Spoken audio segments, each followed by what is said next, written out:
For the fourth time ever in American history, the House of Representatives is engaged in an impeachment inquiry into the President of the United States. But what does any of this really mean for our country? Inquiry, investigation, impeachment, all these words, they can get really, really confusing. So let's break it down. The inquiry is in its investigative phase. This means 6 House committees, including Judiciary and Intelligence, which I sit on, will continue to probe and gather evidence related to Donald Trump's collusion, corruption, obstruction, and abuse of office. We are in the midst of a national nightmare. The President of the United States, using your taxpayer dollars, has asked another president of a foreign government to act on his behalf to help our president in his upcoming election. That's your money, not the president's. And any single one of us, if we ever acted that way, would be held accountable. So what really is impeachment? Well, technically, it refers to a vote by the House of Representatives to charge a high-ranking government official with misconduct, and it begins the process of removing him or her from office.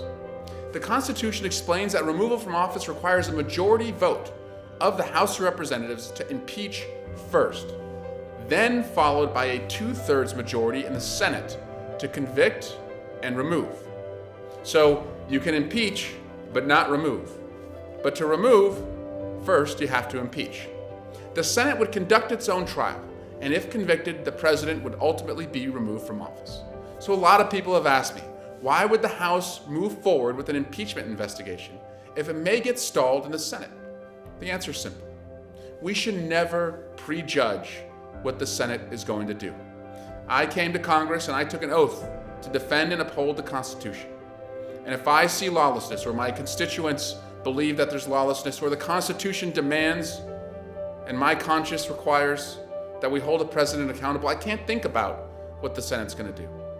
And we shouldn't let the Senate off the hook just because politically right now we have calculated they won't do anything. That's for the Senate to decide. Good government depends on trust. The American people need to be able to trust that their government and their president are working for them and not for a foreign government. Now, I did not come to Washington to work on the impeachment of a president.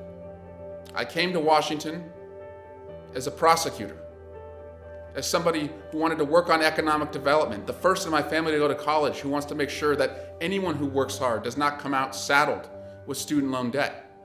I'll continue to work on those issues, but I firmly believe that no one is above the law.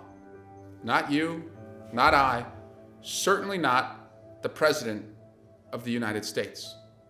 We simply cannot think politically about this decision. There is an urgency here. We must act now.